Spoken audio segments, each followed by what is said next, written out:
Good evening. This is CTV News. I'm Patricia Vallone. Ukraine's president pleads to the U.S. for more support. During a virtual speech to Congress today, President Zelensky reminded lawmakers of America's Pearl Harbor and 9/11 attacks. He compared those historic attacks with Russia's invasion of Ukraine. Zelensky called on the U.S. to create a no-fly zone over his country.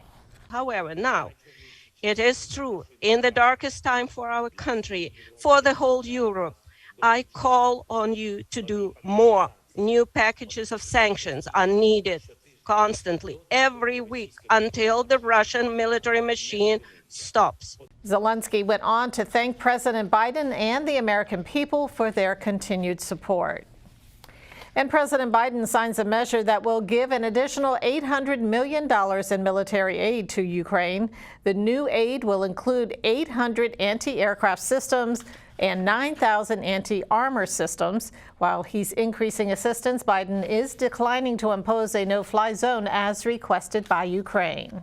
And together with our allies and partners, we will keep up the pressure on Putin's crumbling economy, isolating him on the global stage. That's our goal. Make Putin pay the price, weaken his position, while strengthening the hand of the Ukrainians on the battlefield and at the negotiating table. And Biden says his administration has already given $300 million in humanitarian aid to Ukraine and neighboring countries. Maryland Senator Ben Cardin hosts Supreme Court nominee Ketanji Brown Jackson. Cardin says Jackson, a former Maryland resident, is eminently qualified for the High Court and committed to equal justice under the law. The Senate Judiciary Committee begins confirmation hearings next week. If confirmed, Jackson would be the first black woman to serve on the Supreme Court. A measure that would give Marylanders a 30-day gas tax break is steadily moving through the House and Senate. However, some Republicans want to pause the tax for the next 2 years. The lawmakers are pushing what's called the Cost of Living Assistance Act of 2022.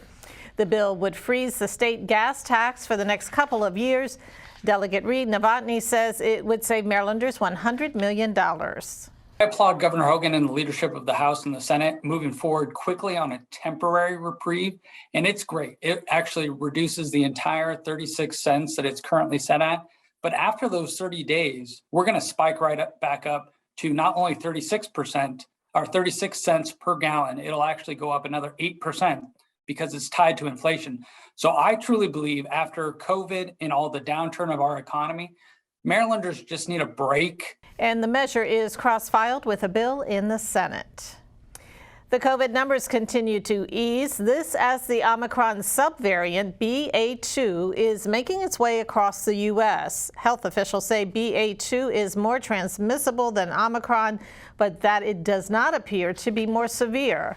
As for our area, here are the latest numbers. The Maryland Health Department has confirmed 332 new cases since yesterday. The positivity rate in Prince George's County is at 1.31%. 9 Marylanders have died of COVID since the last numbers were released. 215 remain in the hospital. The Attorney General's office releases dashboard video of a fatal police chase in Montgomery County. The incident happened on February 26 in the 3600 block of Randolph Road in Wheaton. Officials say a police officer was conducting a traffic stop when the driver drove away, lost control of the car, and crashed. The driver died at the scene. She was 26-year-old Norali Chavez of Riverdale. The Attorney General's office is investigating the crash. And you are watching CTV News. I'm Patricia Vallone. We will be back in just a moment. 1 in 365 African Americans battle sickle cell disease. I was one of them. Life back then was painful. I was in and out of the hospital and had frequent pain crises. A blood stem cell transplant is the only cure for sickle cell disease. I was fortunate to find a perfect match in my younger sister. But many patients do not have a compatible donor in their families. And Black patients have only a 23% chance of finding an unrelated donor. More Black donors are urgently needed to help save lives. It only takes a simple cheek swab to join the Be the Match registry. Learn more about becoming a donor and access free patient resources by visiting endsicklecell.org today. You or someone you know could be the cure for a patient battling sickle cell, like me.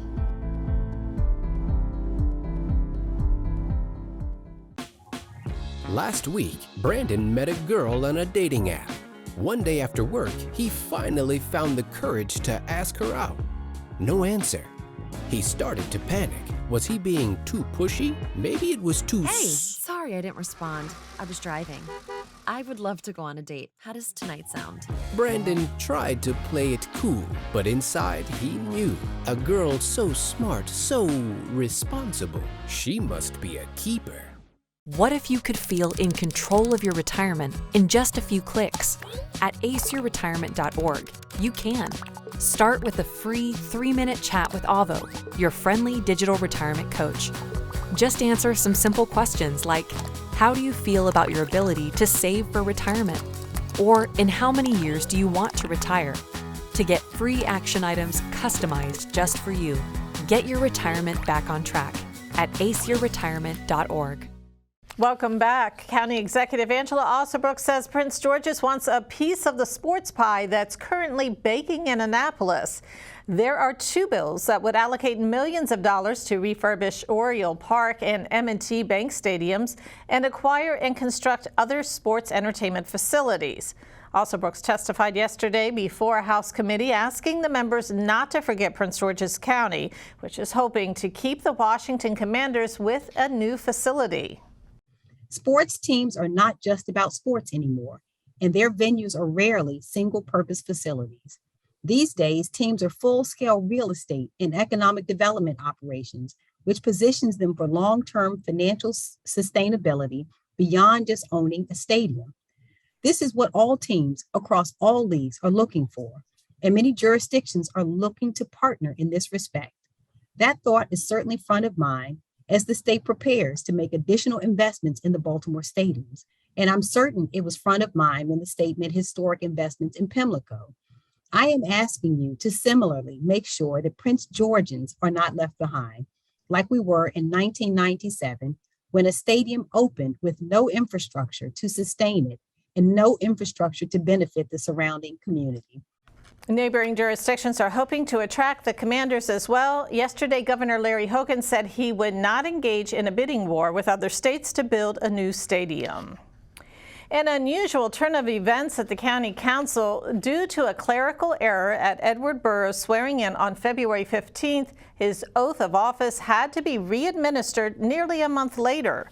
The announcement was made yesterday as the Prince George's County Council transitioned to its first hybrid meeting in 2 years. Because of the error, Burroughs' start date on the council was switched to March 14th, which invalidates any votes he placed since his original swearing-in date. CTV is looking into whether there were any invalidated votes that could have altered the outcome of legislation. We'll keep you posted. And the Maryland Senate passes the Climate Solutions Now Act, but environmental advocates say it's a much weaker version of the bill they wanted. The measure lacks a key electrification feature that would have required all new buildings have electric heating and water systems. The polluting industries, Pepco, Baltimore Gas and Electric, basically lobbied to gut this key feature to electrify all new buildings in the state and instead punt that question to a study, to an almost 2-year-long study by the Public Service Commission. It's a study that's not needed. We already have the data. We know we can electrify all new buildings and get off of gas in new buildings, and we can start to retrofit existing buildings. But unfortunately, Pepco, BG&E, and others convinced the Senate to basically just delay action for almost 2 years. And that's really unfortunate given the full-blown climate emergency we're seeing in the state and around the world. SB 528 is now in a House committee. Well, Maryland's primary election is delayed just as a redistricting trial begins that challenges Maryland's new congressional map. The Court of Appeals pushed back the state's primaries from June 28th to July 19th. The filing deadline for candidates will now be April 15th, and that deadline had already been delayed once and was scheduled to be on March 22nd. Meantime, a week-long trial over congressional boundaries started yesterday in Anne Arundel Circuit Court. And we will be back with more news in just a moment. Stay tuned. The thing that drives me every day as a dad is him. His real name is Darion, and we call him Day for short. Every day he's hungry for something, whether it's affection, attention, knowledge. And there's this huge responsibility in making sure that when he's no longer under my wing, that he's a good person. I think the advice I would give is you don't need to know all the answers. The craziest thing was believing that your dad knew everything. So as a dad, you felt like you had to know everything. You had to get everything right.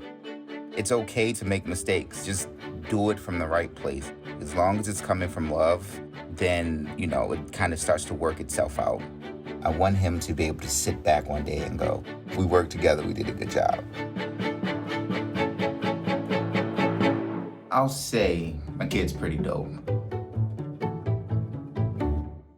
Thanks for staying with us. Well, police are searching for a motorist who hit and killed a pedestrian before leaving the scene. It happened last night around 8:45. Investigators say a woman was found in the roadway at Walters and Chavez Lane in the Suitland area. Anyone who may have information or who witnessed the incident is asked to contact police. And officers are also investigating a fatal car crash in Brandywine. It happened last night at the intersection of Branch Avenue and Moores Road just before 8:30. A 48-year-old passenger in the car was killed. He's been identified as James Courtney of Washington, D.C.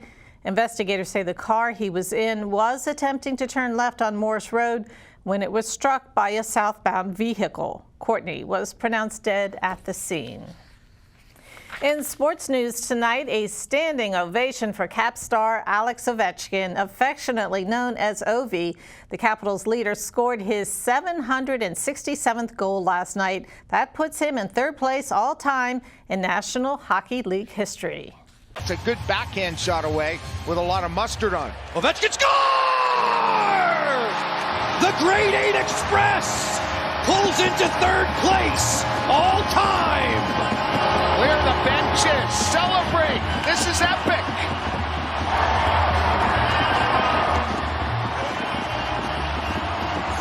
The Capitals defeated the New York Islanders by a 4-3 score last night. And it's time now for your Pet of the Week. If you are a fan of the movie 101 Dalmatians, you're in for a treat this week. Take a look at this 3-year-old cutie. His name is Brinks. Megan Staub says the Dalmatian is full of energy. Because of his jumping and energy, I would say somebody has a household with kids over 10, 12 years old, and one that is quite active, where he can do his little zoomies and run around and go hiking or go in a lake or something like that. I'm sure he would enjoy it very much. And to bring Binks home with you, you can call the number or visit the website on your screen. And checking your weather forecast, tonight showers are likely with lows around 50 degrees. Thursday, rain likely again, highs near 61. Friday, mostly sunny and warm, highs about 71 degrees. And Saturday, showers likely again, highs in the 70s. That is your CTV News Update. I'm Patricia Vallone. Have a great night.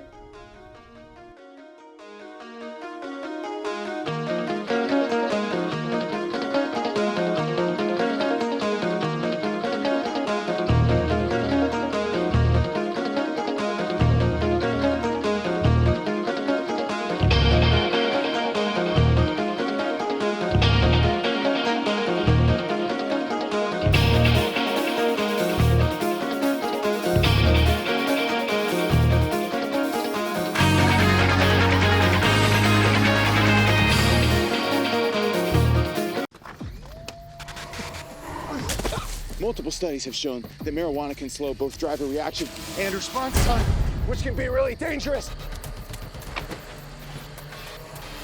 He's here. He's here. Wait. What? I can't drive. Why? My. Oh.